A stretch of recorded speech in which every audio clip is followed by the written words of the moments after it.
Hello friends, welcome back to my channel. তো এটা লক্ষ্মী পূজার দিনের ভিডিও। তো আমি দুপুরে যা যা রান্না করেছিলাম সেটাই শেয়ার করছি। তো লক্ষ্মী পূজার জন্য তো আমি তেমন একটা কিছু করতে পারিনি, কারণ আমার কিছু অসুবিধা ছিল। তো কিছু ভোগ বানানোর জন্য বা কিছু বানিয়ে দিতে পারিনি ঠাকুরকে। তো ভাবলাম যে একটু বাড়িতে একটু কিছু বানাই। তার জন্য দেখুন একটু খিচুড়ি বানিয়ে নিয়েছিলাম, আর খিচুড়ির সাথে কিছু বানিয়েছিলাম সাথে খাওয়ার জন্য। তো কি বানিয়েছি সেগুলো আপনাদের সাথে আজকে শেয়ার করব। তো প্রথমে দেখুন মুগ ডালটাকে হালকা করে ভেজে নিচ্ছি। তো খিচুড়ি বানানোর প্রিপারেশনটা প্রথমে করে নিচ্ছি, তারপর দেখাচ্ছি কি বানালাম।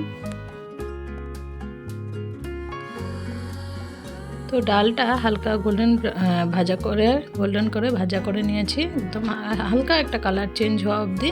তারপর আমি ধুয়ে ভিজিয়ে রেখেছি জলে। আর এদিকে নিয়ে নিয়েছি চালটাকে ভালো করে ধুয়ে ভিজিয়ে রেখে দেব। তো আমি এক ধরনের আইজং চাল নিয়েছিলাম, আপনারা গোবিন্দভোগ চালও নিতে পারেন। আর এখানে আমি একটা মশলার পেস্ট বানিয়ে নিচ্ছিলাম। তো এখানে দিয়ে দিচ্ছি হলুদ, জিরে, লঙ্কার গুঁড়ো দিয়ে একটু জল দিয়ে একটা মিক্স করে পেস্ট বানিয়ে রাখছিলাম। আর এদিকে আছে টমেটো কুচি, এগুলো আমি খিচুড়িতে দিব। আর খিচুড়িতে লাগবে আদা, কাঁচা লঙ্কা। তো প্রথমে কড়াইতে একটু সর্ষের তেল দিয়ে দিলাম। তেলটা গরম হয়ে গেলে আমি এখানে দিয়ে দিব ফোড়নে শুকনো লঙ্কা, আর দিয়ে দেবো তেজপাতা, আর দিয়ে দেবো গোটা জিরে। তো এই কটা জিনিস আমি ফোড়ন দিয়ে তারপর আমি ডাল আর চালটাকে ফ্রাই করব। আগে মশলাগুলো ভেজে নেব, তার মধ্যে ডাল চালটা দিয়ে দেব। তো এটা হলো ভোগের খিচুড়ি বানানোর একটা পদ্ধতি, এইভাবেই বানাই আমি। যখনই বানাই এইভাবেই বানাই, তো খুব টেস্টি হয় খেতে। আর এখন দেখুন প্রথমে টমেটো কুচিটা দিয়ে দিলাম। টমেটো কুচিটা একটু সফট হয়ে গেলে যে মশলাটা গুলিয়ে রেখেছিলাম সেই মশলাটা এটার মধ্যে আমি দিয়ে দেবো। তো প্রথমে টমেটোটাকে সফট করে নিচ্ছি নাড়াচাড়া করে। টমেটোটা দেখুন সফট হয়ে গেলে এখানে আমি মশলার পেস্টটা দিয়ে দিলাম। এবার মশলাটাকে ভালো করে মিক্স করে নিচ্ছি। তো মশলাটা কিছু সময় ধরে কষিয়ে নেব সুন্দর করে। ভালো করে কষিয়ে নিয়েছি। কষিয়ে নিয়ে এবার ভিজিয়ে রাখা ডালটা দিয়ে দিলাম। ডালটা আমি 2 ঘন্টার মতো ভিজিয়ে রেখেছিলাম। ডাল আর চাল দুটোই ধুয়ে ভালো করে ভিজিয়ে রেখে দিয়েছিলাম। তো প্রথমে ডালটা দিয়ে দিলাম, দিয়ে একটু নাড়াচাড়া করে নিচ্ছি। তারপর দিয়ে দিব চালটা। একসাথে দিলেও হবে, একসাথে ভিজিয়ে রাখলেও হবে। তো আমি ডালটা দেওয়ার পর একটু আদা বাটা দিয়ে দিলাম। এখানে আদা বাটাটা দিয়ে আদা বাটাটাকে মিক্স করে নিচ্ছি। কিছুটা আদা বাটা আমি রেখেছি, একসাথে বেটে নিয়েছিলাম নিরামিষ তরকারিতে দিব বলে। তো নিরামিষ তরকারি আর খিচুড়ি একসাথে আমি করে নেব। আর এদিকে দেখুন গরম জল করে রেখেছি, কারণ কি খিচুড়িটাতে অল্প অল্প করে গরম জল দিব, আর অল্প অল্প করে খিচুড়িটা বয়েল হতে থাকবে। তো এই প্রসেসে খিচুড়িটা বানালে খুবই টেস্টি হয়, একদমই ভোগের খিচুড়ির মতো টেস্ট হয়, খুব ভালো লাগে খেতে। তার জন্য আমি এইভাবেই বানাই। আশেপাশে থেকে একটু আওয়াজ আসছে, প্লিজ একটু অ্যাডজাস্ট করে নেবেন। তো আমি দেখুন এই যে জল দিয়ে দিলাম। এবার সব কিছু নাড়াচাড়া করে এবার জল দিয়ে দিলাম। জলটাকে কিছু সময় রাখবো, তো ফট করে শুকিয়ে যাবে দেখবেন। তারপর এইভাবেই করে একটু করে জল দিব, আর একটু করে খিচুড়িটা হতে থাকবে। তো জলটা দেওয়ার পর কিছু সময় ঢেকে দিচ্ছি। এই যে দেখুন এবার জলটা শুকিয়ে গেছে, মানে চালে আর ডালে জলটা টেনে নিচ্ছে। এভাবেই পুরোটা হবে খিচুড়িটা রেডি। তো আমি এখন এই খিচুড়িটাকে আমি দিয়ে দেবো সসপ্যানের মধ্যে। সসপ্যানে দিয়ে দিলে আমি অনেকটা বাড়াতে পারবো, মানে জল দিতে পারবো। কড়াইতে দিলে একটু অসুবিধা হবে, তার জন্য আমি খিচুড়িটা সসপ্যানে দিয়ে দিব। নুন একটু কম হয়েছিল, তো নুন আর একটু দিয়ে দিলাম, আর 2টো কাঁচা লঙ্কাও দিয়ে দিয়েছি। তো এই খিচুড়িটা খুব বেশি ঝালও হবে না, আবার একদম ফ্যাকাশেও হবে না, তার জন্য একটু মশলাটা বুঝে দিতে হবে। তো এই যে সসপ্যানটা খালি করে নিয়েছি, এটার মধ্যে এখন আমি খিচুড়িটা নিয়ে নিলাম, ঢেলে দিলাম। এবার এটার মধ্যে অল্প অল্প করে জল দিব, গরম জলটা দিতে থাকবো, আর খিচুড়িটা হতে থাকবে। তো এই যে আমি অল্প করে জল দিয়ে দিলাম। এবার নাড়িয়ে দিচ্ছি, নাড়িয়ে কভার করে দেব। কভার করে দিলে এটা হয়ে যাবে, বয়েল হয়ে যাবে। আর এদিকে দেখুন আমি এখন একটা নিরামিষ তরকারি রেডি করে নিচ্ছি, মানে যেটা খিচুড়ির সাথে খাওয়া হবে, আর ভাজাও করব। তো সব কিছু রেডি করে নিয়েছি কাটাকাটি করে। এখন দেখুন তেলটা গরম হয়ে গেছে। তেলটা গরম হয়ে যাওয়ার পর প্রথমে স্কোয়াশ আর আলুগুলো দিয়ে দিব। ফোড়নে দিয়ে দিচ্ছি তেজপাতা, শুকনো লঙ্কা, আর দিয়ে দিলাম 5 ফোড়ন। এগুলো ফোড়নে দেওয়ার পর আমি দিয়ে দিলাম আলু আর স্কোয়াশটা। এবার আলু আর স্কোয়াশটাকে নুন হলুদ দিয়ে কিছু সময় ভেজে নিতে হবে, আর একটু ঢেকে ভাজবো যাতে একসাথে বয়েল হয়ে যায়। তো এটা ভাজা হচ্ছে, দেখতে থাকুন। তো আমি কিছু সময় ঢেকে ঢেকে ফ্রাই করবো। আর এদিকে কিছু ভাজা নিয়ে নিয়েছি, পটল আর বেগুন নিয়ে নিয়েছি, আর পরে আমি আরেকটু আলু অ্যাড করে দিয়েছিলাম। তো 3 রকমের ভাজা আমি করেছিলাম। তো আমি পুজো বাড়ির মতো একদম করার চেষ্টা করেছিলাম, খিচুড়ি, ডালনা, ভাজা, পায়েস আর চাটনি। তো এতগুলো জিনিস বানিয়েছিলাম, সব অল্প অল্প কোয়ান্টিটিতে বানিয়েছিলাম পূজার দিনই। তো ঠাকুরের জন্য তার বানাতে পারলাম না, তো ঘরেই বানালাম তার জন্য। তো এই যে দেখুন রেডি হয়ে যাচ্ছে খিচুড়িটা। আর এদিকে আমি তরকারিটাও বসিয়ে দিয়েছি, আবার একটু জল দিয়ে দিচ্ছি। এই জলটা আমি ফুটিয়ে রেখেছিলাম, গরম করে রেখেছিলাম পুরো। তো ফুটানো জলই দেওয়ার চেষ্টা করবেন, তাহলে টেস্টটা ভালো হবে। তো একটু জল দিয়ে আবার নাড়াচাড়া করে দিয়ে আবার ঢেকে দিলাম। এরকম করে খিচুড়িটা অনেকটা বেড়েও যাবে আর খুব টেস্টও হবে খেতে। এই যে দেখুন স্কোয়াশের আলুটা ভাজা হয়ে যাচ্ছে। স্কোয়াশ আলু ভাজা হয়ে যাওয়ার সময় আরেকটু আমি এখন দিয়ে দিলাম এখানে পটল, আর দিয়ে দিলাম কাঁচা লঙ্কা। তো এটাকেও কিছু সময় ভাজবো, তারপর বেগুন আর মিষ্টি কুমড়োটাও দিয়ে দিব। তো কিছু সময় নাড়াচাড়া করে নিই পটলটা। এই সবজিগুলোর সাথে একসাথে মিক্স করে নিয়েছি ভালো করে। এই যে দেখুন জলটা বারবার শুকিয়ে যাচ্ছে।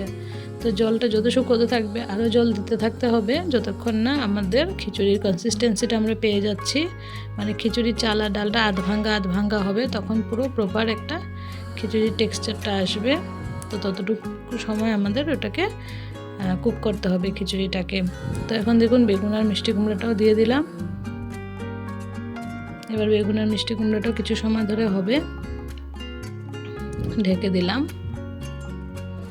আর এই যে তরকারির মধ্যে এখন দিয়ে দিচ্ছি আদা বাটা, জিরে গুঁড়ো দিয়ে ভালো করে নাড়াচাড়া করে মিক্স করে নেব। আর দিয়ে দিলাম চিনি। তো নিরামিষ তরকারিতে এগুলো তো লাগেই, তো এই কয়েকটা আইটেম দিয়ে দিলাম এখন, দিয়ে ভালো করে মিক্স করে নেব।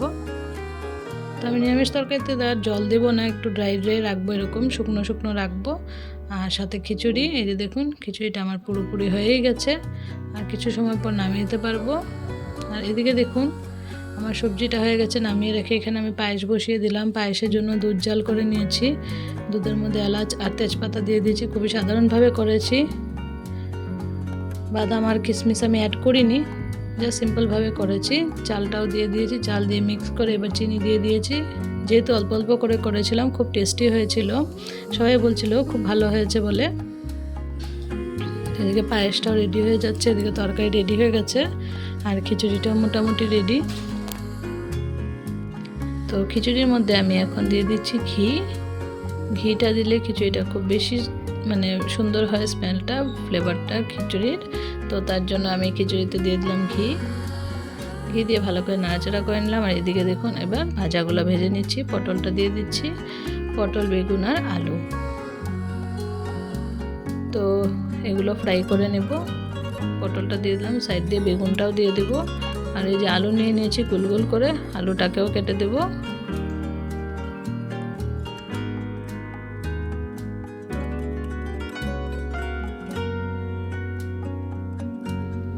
তো পটল আর বেগুনটা ভাজা হয়ে গেছে দেখুন।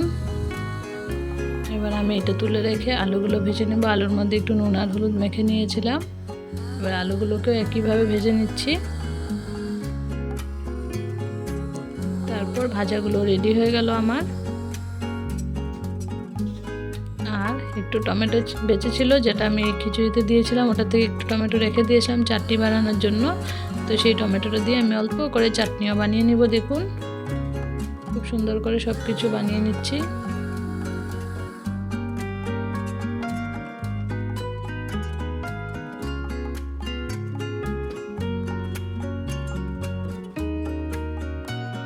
তো আলুগুলো ফ্রাই করা হয়ে গেছে, এবার আলুগুলো তুলে নিচ্ছি।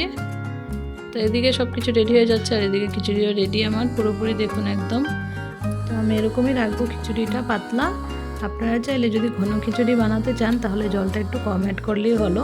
তো এবার কড়াইতে সামান্য একটু তেল বাঁচিয়ে রেখে দিয়েছি, সব তেল উঠিয়ে নিয়েছি ভাজা। একটু তেল রেখে দিয়েছি, ওটার মধ্যে একটু সর্ষে ফোড়ন দিয়ে দিয়েছি। সর্ষে ফোড়ন দিয়ে তার মধ্যে টমেটোটা কুচিটা দিয়ে দিলাম, দিয়ে সামান্য একটু নুন দিয়ে দিচ্ছি যাতে টমেটোটা গলে যায়। তারপর চিনি আর জল দিয়ে দেবো, বাস একদম টমেটোর চাটনি রেডি হয়ে যাবে। খুবই সাধারণভাবে বানিয়েছি আজকে রেসিপিগুলো। তো আশেপাশের থেকে অনেক আওয়াজ আসছে, জানি না আপনারা কতটুকু বুঝতে পারবেন। আমি চেষ্টা করছি ভালো করে বলার। কিন্তু আশেপাশে একটু আওয়াজ আসছে আজকে, তো অন্যদিকেতেও কথা শোনা যেতে পারে। তো এই যে দেখুন সব কিছু রেডি করে নামিয়ে নিলাম। এখানে নিরামিষ তরকারিটা নামানো হয়নি, পরে সার্ভ করার সময় নামিয়েছিলাম। তো প্রথমে দেখুন পায়েসটা দিয়ে দিচ্ছি। পায়েসটা কিন্তু একটু শুকনো শুকনো হয়েছিল, কিন্তু খেতে খুব টেস্টি হয়েছিল। আর চাটনিটা দেখুন একদম অল্প করে হয়ে গেছে, যেহেতু আমি চাটনি বানাবো বলে ভাবিনি, বেঁচে ছিল টমেটো এটুকু, তো ততটুকু দিয়ে বানিয়ে দিয়েছি। খিচুড়িটা দেখুন একটু পাতলার মধ্যে রেখেছি। আর ঘন খিচুড়ি রাখতে চাইলে আপনারা জলটা একটু কম অ্যাড করলেই হবে। আমি এইভাবেই বানাবো বলে আমি একটু জলটা বেশি দিয়েছি। তো দেখুন এখানে ভাজাগুলো আমি সাইড দিয়ে সার্ভ করে দিলাম সুন্দর করে। এবার নিরামিষ তরকারিটাও দিয়ে দিব। নিরামিষ তরকারিটা আমি দিয়ে দিলাম। তো নিরামিষ তরকারিটা দেওয়ার পর দেখবেন এই যে চাটনিটাও দিয়ে দিচ্ছি এক সাইড দিয়ে, আর এক সাইড দিয়ে দিয়ে দিলাম পায়েস। তো সব কিছু রেডি করে সার্ভ করে দিলাম। দেখুন আজকের ভিডিওটা আপনাদের কেমন লাগলো, ভালো লেগে থাকলে লাইক কমেন্ট শেয়ার করে দিবেন। তো আজকের জন্য সবাইকে টাটা বাই বাই, আবার দেখা হচ্ছে নতুন ভিডিওর সাথে। সবাইকে অনেক অনেক ধন্যবাদ।